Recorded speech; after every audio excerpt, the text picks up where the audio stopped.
After being down by 15 at halftime to the OKC Thunder, the Detroit Pistons rallied back in the second half and pulled off a win tonight at LCA. We'll talk about what happened within this game and what really sparked the Pistons run in that second half in today's episode of the Locked On Pistons podcast. You are Locked On Pistons, your daily Detroit Pistons podcast. Part of the Locked On Podcast Network, your team every day.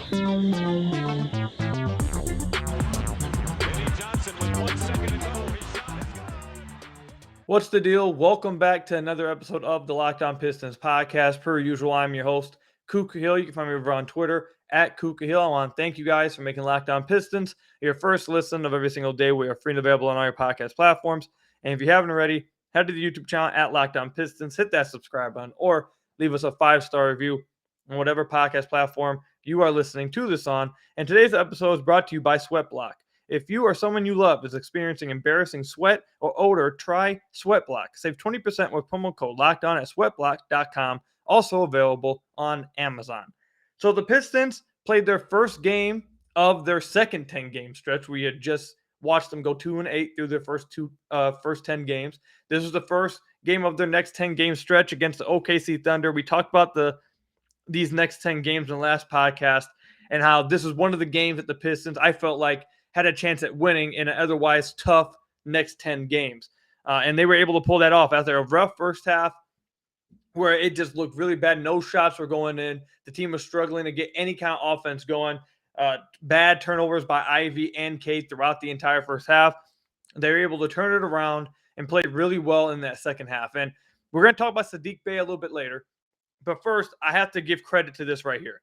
And if you guys go back to the Isaiah Stewart episode, that we recorded like 3 episodes ago, I believe, I talked about how rebounding discrepancy and the fact that the Pistons are giving up so many second chance points and not securing defensive rebounds and all that kind of stuff, I said was not only on Isaiah Stewart. He's not a fantastic rebounder, but he's not an awful one either. And what was happening up to that point, you could not pin all on him. He was getting switched out from the basket. His other teammates weren't really helping him on the glass. They weren't boxing out. And the lineup itself is small. Stu's only like 6'8". So expecting him to swallow up all the rebounds like he's Andre Drummond just isn't something that you can really expect to happen. So with a small lineup, you need everybody out there hustling, trying to get on the glass to help Isaiah Stewart out. And like I said, we're going to talk about Saddiq in a little bit. But I truly think that what really won the Pistons this game is the fact that Stu had 12 rebounds, Cunningham had 11 rebounds, Jaden Ivey had 11 rebounds, Saddiq Bey had 5 rebounds, Isaiah Livers had 5 rebounds, Hamidou Diallo had 8 rebounds.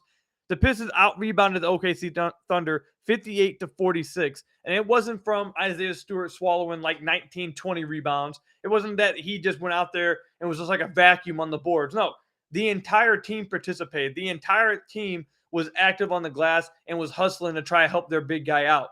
And it's crazy is that it came from the guards mostly. Cade and Jaden Ivey, the two smallest guys on the court with the Pistons lineup, had 11 rebounds each. That's you give a lot of credit there. I thought Jaden Ivey, I should say, wasn't having a very good game. I thought he actually played his worst half of the season in the first half. But one area that he made sure to help in, and so did Cade, like we said, was rebounding. And that made the world of difference. The Pistons have been getting out-rebounded and out-hustled on the glass for the entirety of this season thus far, and it was a major, major issue. It was a big reason why the Pistons have the worst defensive rating in the entire NBA. It's a big reason why they were giving up I believe they're fifth. They give up the 5th most second chance points in the NBA. I believe we talked about that last podcast. They swallow the 5th least amount of defensive rebounds in the NBA. So all of that combined, the fact that they were able to kind of remedy that tonight by the help of their guards and some of that bench play from Isaiah Livers and Hamidou Diallo, Diallo having 8 rebounds, that's big. So I think that right there is what really won the Detroit Pistons the game. There were some good performances from other players, but that effort that they had on the glass is what won them this game. And for them to really be competitive in any other game moving forward, for them to really think they have a chance at winning games moving forward, as long as they're starting Stu at the center spot, and I know Marvin Bagley may be coming back in a week or so, and whether they start him or not, who knows. But as long as they're starting Stu at center, you're going to need that kind of effort from everybody else. Because again, Stu's only 6'8". He's not like he's jumping out the building. He's not a fantastic rebounder either. So you need everybody hustling on the glass like they did tonight. And by far, that's the biggest reason why the Pistons won the game, I believe. 58 rebounds for the Pistons, 46 rebounds for the OKC Thunder. I think that was the story of the game right there. I don't want to get into Saddiq yet because I want to give Saddiq his own segment, which next segment will be. So to finish off this segment right here, I want to give a little bit of credit to Hamidou Diallo. Diallo, we described him all last season as a guy who was just an agent of chaos, straight up just agent of chaos for the Pistons. He thrives where it's just like pickup basketball, where it's just crazy stuff happening all over the place. He can just fly around and score in just random ways. And in a game tonight against another rebuilding team, another, I guess you could say, quote, tanking team or bad team, whatever, and the OKC Thunder, that it's going to be a fast-paced game. Not a lot of defense, I think, is going to be played. It's the perfect environment for Diallo to really excel in, and he played tremendously well for the Pistons tonight in that role. There was multiple times when he all of a sudden had the ball in his hands where it looked like OKC was about to take it on a break. All of a sudden, he stole a ball, had a dunk. All of a sudden, he got defensive or offensive rebound, got another dunk. Like, he just scores in crazy ways. And for a team, when you're like the Pistons played in the first half, when you have a team that's struggling to half court, struggling to see shots go down, struggling to get any kind of functional offense going, if you want that spark and you want that player who can kind of just cause havoc, Diallo is the answer. And Diallo did that for the Pistons tonight. So I want to give him a lot of credit. He only did that in 18 minutes, too. In that 18 minutes, he was flying around all over the place. So when you need a spark, when you need something like that, Diallo is your guy, and he did that for the Pistons tonight. He was a big reason why the Pistons won. And again, we already talked about the fact he had 8 rebounds tonight against the OKC Thunder. So when we come back, I want to talk about Saddiq Bey, what he did in this game, and an evolution of his game, whether you want to call it good or bad. I'd like to hear from you guys. But we'll talk about that when we come back. But first, I got to tell you guys about one of our sponsors, a familiar sponsor from last year, SweatBlock. So listen, you guys all know about SweatBlock if you listened to the podcast last year, but I'll tell you guys a little bit about it right now. So last year, they gave me some SweatBlock. You take an antiperspirant wipe, and you basically, it's simple as this. You take a shower, if you're clean or ever, you take the SweatBlock wipe, you wipe underneath your armpits, and then right there, that's all you have to do. And then you don't have to worry about sweating anymore.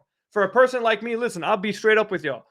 For a person like me, I randomly just start sweating out of nowhere. I won't even be hot. I won't even be doing any exercise. All of a sudden, I'm sweating. I'm like, bro, I'm done mess up my t-shirt. Now I'm scared. Now I'm scared to go out in public. What does it look like? Like, bro, I hate dealing with it. But as soon as SweatBlock sent me their product last year to try it, I did not have any of those issues. I absolutely love this product. It's probably my favorite sponsor that we have on the Locked On Pistons podcast. SweatBlock is amazing. The SweatBlock wipes are your little secret to confidence. The SweatBlock wipes work for up to 7 days per use. Apply them on a Sunday and you will stay dry all week. And I can tell you guys, I have used this and it is true. It worked for me last year. I advise all of you guys that have any kind of embarrassing sweat problem where you just randomly start sweating in public and you don't want people to see, you don't want to mess up your t-shirt or whatever you got playing on. You feel me? You don't want to have any of that messed up. I'm telling you, go check out SweatBlock. If you or someone you love is experiencing embarrassing sweat or odor, try SweatBlock. Save 20% with promo code LOCKEDON at sweatblock.com. It's also available at Amazon. Again, make sure you use promo code LOCKEDON to save 20% at sweatblock.com. So I want to thank you guys again for making Locked On Pistons your first listen of every single day. We are free and available on all your podcast platforms. And if you haven't already, head to the YouTube channel at Locked On Pistons, hit that subscribe button, or leave us a 5-star review on whatever podcast platform you are listening to this on. That's another great way to support the podcast. All right, so I want to talk about Saddiq Bey, who played a team-high 37 minutes tonight. That's a lot of minutes to be playing. Cade was right behind him with 36 minutes, though, so starters played a lot. But anyways, I want to talk about Saddiq Bey. And I'm going to start minor by just talking about this game, but I'm eventually going to work this to a macro kind of look at Saddiq Bey. So in the second half, the Detroit Pistons really came along and just went crazy. In the second half, they obviously outscored the OKC Thunder by, 24 points in the second half. And Saddiq was a big reason they were able to pull that off. He got to the free throw line 8 times. And in that fourth quarter, he really took over the game. They were playing him with a bench lineup, a lineup of Killian Hayes, Diallo, Saddiq Bey, Jalen Duren, and Isaiah Livers. That was the lineup out there. And Saddiq Bey was going to be the scorer and the guy who needed to provide some offense for them out there on the floor with those guys. And I think you can kind of look at that in that stretch, how well he played surrounded by those guys, is why you're probably going to see him if they do decide to start two bigs. That's why he'll be the guy to come off the bench, in my opinion. That stretch right there shows you why I believe he'll be the guy. I don't think Bojan's great for that role, but I think Saddiq Bey, with how he's been playing, that's probably a good way to use him if you want to start two bigs. But anyways, nonetheless, he played fantastic in the fourth quarter, getting downhill, getting to the rim, drawing free throws. He was doing it at a better rate than I don't know if I've ever seen Saddiq outside of this year. I think this might have been the best I've seen him at getting to the rim, finishing around the rim with both hands, and consistently drawing fouls for that entire fourth quarter stretch. He was damn near perfect with it. But, and this is why I take this to the macro level, he was 1 of 7 from the 3-point line. But I'm sitting here saying that he had a fantastic game. I'm sitting here talking about how he scored 25 points on just 17 shots. But he shot 1 of 7 from the 3-point line. And this is where I'm taking it. Saddiq Bey, his rookie season, if you guys remember this, his rookie season, we had some people trying to say he was a better shooter than Chauncey Billups. I told you guys that was crazy. But his rookie season, he shot 38% from the 3-point line. If anybody after his rookie season would have came up to you and told you, hey, Saddiq Bey is probably going to be a worse 3-point shooter, but he's going to be better at getting to the rim and drawing fouls than he will be at shooting the basketball. If someone told you that, you'd probably be saying, well, something must have went terribly wrong and he must not be that good of a player. That must mean that his 3-point shot just went down to earth. Or he became a superstar, and now he's shooting like 38% from the three-point line on high volume while also being excellent at doing the other things. It's kind of, I would say, it's not that the fact that he got worse, but it's kind of like he evolved as a player. And I don't think he's the knockdown shooter that people believed he was coming out of his rookie year. That's basically what I'm getting at. I don't think Saddiq Bey is this consistent knockdown shooter. I don't think he's a sniper. I don't think that's his role, and I don't think that's the best way to utilize him. I just don't think he can hit those outside shots as well as he did his rookie season. We now have 2 seasons now, or not, let me not say 2 seasons. We're 10 games into this, or 11 games into this year. But last year he shot 34% from 3-point line. This year, before this game, he shot 35% from the 3. Did I say the free throw line before? I meant to say 3-point line. You guys feel me? But so far this year, he's shooting 35% from deep. And then after this game, I'm shooting 1 of 7. I'm assuming it's going to go down to like 34%. But he's shooting 45% from the field still. He's having a career high 2-point percentage, 54.5% from twos. His efficiency field goal percentage, or effective field goal percentage, 55.1%. He's shooting 89% from the free throw line on a career high 4.7 free throw attempts a game. So I think what people need to realize, or people need to adjust, is who is Saddiq Bey? What kind of player is Saddiq Bey? What kind of player is he going to be moving forward? What kind of role do you want Saddiq Bey in on this team for the Pistons moving forward? What's he going to be filling? And I no longer think, I know it's just been 10 games, 11 games, but even going back to last year, you kind of started to see it happen. I'm seeing the same thing this year. I think people need to change what you think he's going to be. I don't think he's going to be the spacer in the starting lineup anymore. I don't think he's a good enough shooter for that. I don't think he's a consistent enough shooter to be the guy you're relying on providing spacing in your starting lineup, to be the guy who is just a knockdown catch and shooter. I don't think he's that guy anymore. His rookie year, I think, was a little bit of an outlier. I don't think that's the player he is. However, what I do think the player he is, and again, we'll wait to see how the rest of this year plays out. By the way I'm seeing it, what I think is going to end up playing out, I think Saddiq Bey is probably going to end up being a 6-man kind of player. A 6-man scorer who comes in the game and immediately gets buckets, immediately can get to the rim and draw fouls, and is really crafty with how he draws fouls. And he knows something I've really grown to like about Saddiq is, and now you guys already know, I wish he made a little bit better decision making, driving to the rim, and like when he gets to the rim, deciding to kick out every now and then. But something I'm really like coming around to with Saddiq, something that I'm really liking seeing from him, is the fact that he knows that he can't jump super high. He's not a very good explosive. He's not like a big explosive athlete. He's not a great athlete. He's not very fluid. It's not like he has any wiggle to his game or anything. But he's incredibly strong, and he uses his physicality well. And he's crafty with how he draws fouls. He knows how to get his body into you and coerce you into trying to foul him, drawing or falling for his pump fakes as well. He knows how to do all that very, very well so far this year. And that's really creating why he's having such an efficient year, despite the fact that he's having a terrible year to his standards so far, or what people thought should be his standards, I should say. I don't think that will be his standards moving forward after this. But what people thought his standards were from beyond the arc. Despite that, he's having an incredibly efficient year. It's because I think the player that we thought he was going to be is not the player he actually is. I don't think he's going to be a spacer in the starting lineup. I think he's going to be a six-man of the year kind of guy. I think eventually, when the Pistons are competing, Saddiq Bey will be coming off the bench. He will be the first guy off the bench, and he's going to be a guy that just comes in and gets buckets. You're not asking him to come in and play defense. You're not asking him to come in and make kickouts. You're not asking him to come in and play make, keep the ball moving, like how you want, how I be wanting in the starting lineup, but someone who can keep the ball moving and space the floor and make the right passes while Cade dominates the ball. I don't think that's what Saddiq's role is. Saddiq's going to come off the bench when Cade comes out, or when he's playing with the bench lineup that maybe doesn't have as much scoring like they have right now. A guy who can come in and instantly get buckets, instantly draw free throws, get to the line, shoot a high percentage, and play efficient basketball.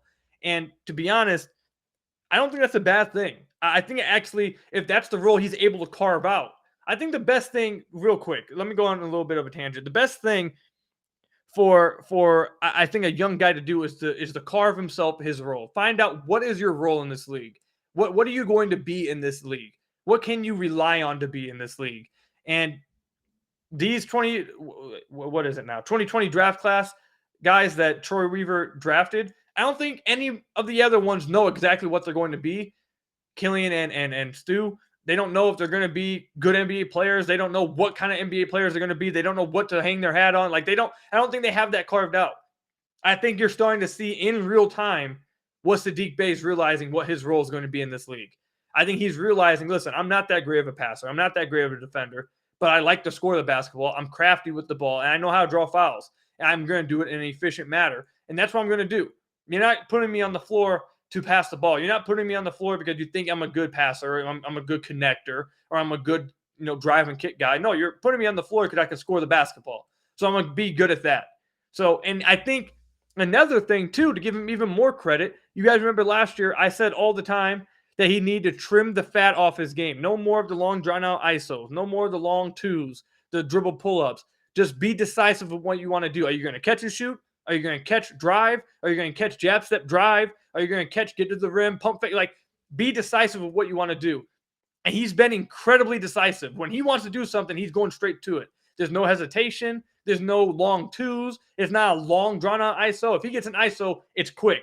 I'm going straight to the rim. Either you're going to body me, I'm going to draw this foul, I'm going to beat you to the rim, I'm going to get a layup off, I'm going to go up at the rim and try to get a tough finish off, and you guys are probably going to foul me anyways. He's been incredibly decisive with everything he's doing offensively. Again, there's some things I wish Saddiq did a little bit better. Those are kind of just, I've realized after watching more, I feel like that's more aesthetic for me. I like watching pure basketball, I guess. Guy who can make the extra pass, guy who moves the ball, guy who can make that drive and kick. That's more of just aesthetic, I guess, just when it comes to me. But Saddiq Bey having a 61 true shooting percentage this year, that's amazing. That's crazy. I did not see that coming at all for Saddiq Bey this year. The average true shooting this year so far is 57%. Last year was 56%. So basically, league average true shooting percentage, which is how you weigh efficiency, is hovering around 56%. He's way above league average efficiency. So right now he's scoring 16, 17 points a game on way above league average efficiency while drawing free throws, getting to the line, hitting a high percentage of those, while possibly having his worst year from outside from deep. That usually doesn't correlate. If you have you're having your worst year probably, I think after this game he'll be below what his last year was. But you're having your worst year from beyond the arc, but yet you're having your most efficient year still, that means you're a completely different player than you were before. You're evolving. I think you're seeing that with Saddiq. I think you're seeing Saddiq carve out his role. I think that's going to be six-man, play 30, 35 minutes, somewhere between there, off the bench. But your role is just simply, hey, we want you coming in. We want you to come get buckets. That's what we need you to do. We need you to come in here and draw fouls, get to the free throw line, and play your game. Don't worry about doing that other stuff. We'll get other guys that can carve out their roles to do other things. But your role will be to score the basketball. I think that's what you're going to see Saddiq Bey become either this year, next year, 2 years from now. I think that's eventually what his role is going to be for the Pistons when they start winning. Let me know what you guys think about that, though, in the comment section down below or over on Twitter at Kuka Hill. When we come back, Cade Cunningham, 21, 11, 7. Jaden Ivey, 15, 11, 6. We had a few guys flirting with triple doubles tonight. I want to talk about their games and how Cade Cunningham could look at the guy across the court from him in today's game in SGA on figuring how to take that next step in the NBA. We'll talk about that when we come back. But first, I got to tell you guys about one of our sponsors, BetOnline.net. BetOnline.net is your number one source for sports betting info, stats, news, and analysis. Get the latest odds and trends for every professional and amateur league out there. From football to basketball to soccer and esports, we've got it all at BetOnline.net. And if you love sports podcasts, you can find those over at BetOnline.net as well. We're always the fastest and easiest way to get your betting fix. Head to the website today or use your mobile device to learn more about their trends and action today. And if you head over to BetOnline.net right now, you will see, if you click on the basketball tab, you can see MVP front runners. You can see championship front runners, sixth man of the year front runners, rookie of the year front runners. I think it's clear Paolo Banchero is going to be the leader there. That dude is crazy. You guys remember in the offseason, I said I had him my number one on the board. I'm looking pretty smart right there. But yeah, rookie of the year odds. You can go over there and look at coach of the year odds, all that kind of stuff. If you click the basketball tab over at BetOnline.net, head to the website today or use your mobile device to learn more about their trends and action today. BetOnline, where the game starts. So I want to thank you guys again for making Locked On Pistons your first listen of every single day. We are free and available on all your podcast platforms. If you haven't already, head to the YouTube channel at Locked On Pistons, hit that subscribe button, or leave us a 5-star review on whatever podcast platform you are listening to this on. So the Detroit Pistons backcourt had a terrible first half. Terrible. They were awful in the first half. But in the second half, Cade Cunningham and Jaden Ivey came along a little bit, and they were both flirting with triple doubles. I believe SGA also was flirting with triple double for OKC. Yeah, he had 33, 7, and 5. That dude's legit. But either way, Cade and Jaden Ivey came on a little bit stronger in the second half. So I'm going to start off for Jaden Ivey here. There should not be a game, and I almost want to say I'm exaggerating a little bit, but then not really. I'm not really exaggerating. There should not be a game when Jaden Ivey takes 7 threes. Like that shouldn't be the case. He shouldn't be taking 7 threes in any game he plays in. He's not that type of shooter. He had 5 threes taken in this game at the 6-minute mark in the second quarter. No, that should never ever happen. He was settling way too much. He was relying on that shot way too much. I don't know if it was because he's trying to prove that he's a better shooter than people are acting like, defenses are acting like towards him. But no, don't. His game needs to be getting to the rim over and over again, finishing at the rim or kicking out. And that's what he did more in the second half. Now, he did hit 2 threes in the second half, but those were the only 2 threes he took. Both of them were catch and shoot. So it wasn't like he was taking his little dribble, pull-up, step-back kind of three, a tough contested 3. No, he was catching shooting threes in the second half. He only took 2 of them. And that's what he should be doing. That's when he can shoot the 3s. The other ones, those are just bad shots. And he was 0 of 5 in the first half from 3. So that shouldn't happen again. The second half, you saw him getting to the rim consistently. He got a few dunks. He got a few layups. He made a few kickouts, and a few nice ones to Cade Cunningham, a few nice ones to Hamidou Diallo, who eventually took it to the basket, Saddiq Bey, Isaiah Livers. Like, he played much better in the second half because he started getting to the rim. And I hope we don't have to go through the same thing we went with Cade last year, where at the beginning of the year, Cade was relying on that outside shot too, and eventually it took the whole year for him to eventually work his way closer and closer and closer to the basket until he realized, okay, that's my game. Getting to the basket and then hitting the 3, not relying so much on the jumper. That shouldn't be something that Jaden Ivey struggles with. I think it's pretty clear that getting to the basket is what his game is. So I hope we don't have to. I hope we don't see another night where he has 5 threes taken at the 6-minute mark in the second quarter. That's crazy. He was on pace to take what? He was on pace to take what? 14 threes then? Could you assume that he'd take 2 on that pace? He'd take 2 more before the end of the second quarter. He'd be at 7. So 7 at halftime.